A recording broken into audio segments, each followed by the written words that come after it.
from my house, and he turned the direction of a few towers which were directly facing us to the buildings on the side. So it got turned from here, it went there. I'm like, oh boy, this doesn't help. Then we, the Malabar Hill Residents Association, there was a lady there. She took me to meet the Indian Merchants Chamber board of members and the president. She said, maybe, they are well-placed and influential people.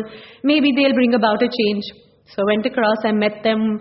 They spoke about some environment issues. I spoke about some mobile tower issues that we were having. We all had tea and snacks. 1 month later, they said, we can't help you. That was that. Then, meanwhile, I got in touch with Shri Milind Deora.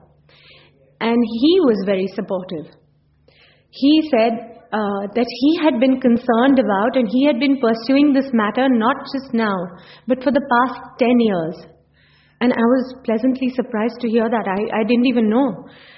Now, fortunately or unfortunately, like Mr. Kapoor said, pollution caused by radio waves, it cannot be smelt, it cannot be seen, it cannot even be heard. You can only feel it or realize it. So, if I remember my conversation with Mr. Deora, he said something like this, that, we wouldn't want that 20 years down the line, we have an entire population, young children, young adults, old, suffering serious health effects due to our negligence, our inaction, or our ignorance. So, we wrote to the Chief Minister, we wrote to the Health Department of Mantralaya, and Mr. Milind Deora himself, he has forwarded us letters which he had written to several highly placed officials at state and center levels. And, I'd really like to just read an excerpt of his letter because I found it very well worded and almost like a mirror of our feelings. I am aware of the importance of spreading the telecom network in the country for its all-round development and future expansion of our nation. However, in view of the susceptibility of Indian citizens to possible health risks, I suggest use of low-power microcell transmitters with inbuilt solutions instead of the present trend of using high-power transmission over mobile towers or high-rise buildings. A number of studies have reported correlation between exposure to radio frequency, radiation, and occurrence of disorders in cells, DNA, immune system, hormones, and reproduction. So this is an excerpt from his letter to, the Honorable Minister of Health and Family Welfare. Similarly, very, very high people up in the government.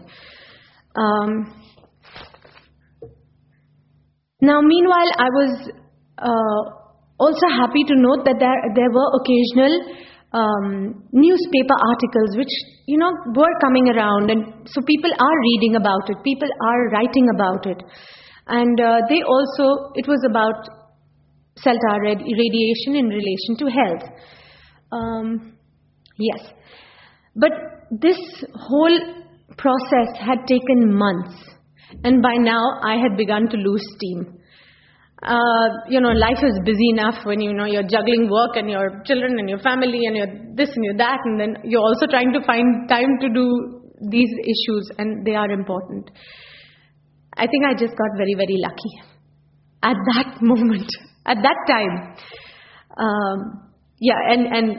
I just wanted to say here, Shri Milind Deora himself, he had said, these things will take time. So we have to persist and we have to pursue. So luckily at this point, who joined us in our endeavor was my very close neighbor. He is in the very next building right next to me, Mr. Prakash Munshi. And he took charge of this matter. And he has pursued it right up till today. Honestly, it is his relentless persistence which has yielded results. And today the picture has changed dramatically. And it is all thanks to him. So please welcome Mr. Prakash Munshi. I'm going to ask him to come up here And he will give us an account of how events occurred over the last 4 months. In filmy words, उन्हें बुला देते हैं ताकि वो खुद बताएं अपनी कहानी अपनी जुबानी. Please. Thank you, Juhi. Thank you, Mr. Girish Kumar, for inviting us. And I see a few more familiar faces whom I have met in the recent past few weeks. Yes, we have tried to help Juhi as our friendly neighbor because for 1 year nothing happened and she was quite frustrated. It was my daughter-in-law who pushed me into this because she read a press note in Hindustan Times mentioning about the problem which Juhi is having. She works for a public relations company called Edelman. So she said, Daddy, you are retired, you have a little bit more time to spare for Juhi and for the community around Sahyadri, why don't you help? So there I was, pulled into Juhi's fold. We wrote to the Chief Minister, because Sahyadri State Guest House comes under the GAD, or the General Administration Department.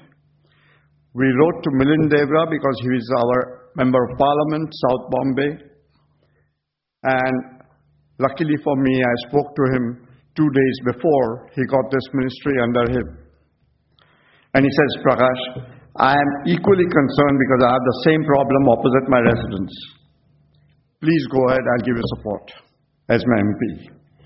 Little realizing that 2 days later, he himself would be the minister in charge of this portfolio.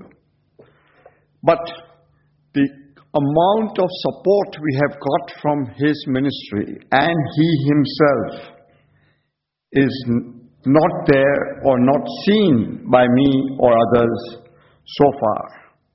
Imagine a minister of state flying into Bombay for 1-day trip just to check on these EMFRs, where Juhi had complained about the Haji Ali Towers and the Sahyadri Towers. He personally took charge, went there personally. Okay, the rest is all history. We are not going into history anymore. But there are a few things which have to be mentioned, that what are the standards which we have fixed. Say 4,500 milliwatts per square meter was the standard. Now I learn that it is now 450. Is this realistic standard? Is this an international standard which only technical people can discuss and also come to their own conclusions?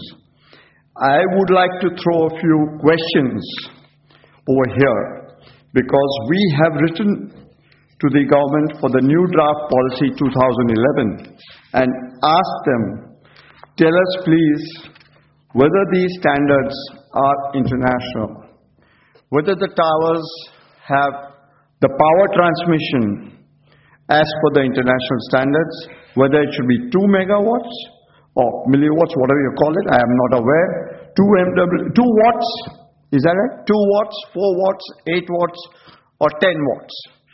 And I have read on the internet that this means how much wider coverage they can get if it is 2 compared to 10. If it is 10, you can get wider coverage. Then the EMF radiations. What are the levels in highly developed countries? How far they should be from hospitals, schools, and residences? These answers are not given by anybody. Whatever policy or draft policy you made, but please incorporate these, that's what we have said. And the radiations, if they are at a continuous 24-hour rate, and if they're just there for a short time, like you're going on the motorway here and you find radiation towers on both sides, I don't know who has permitted them.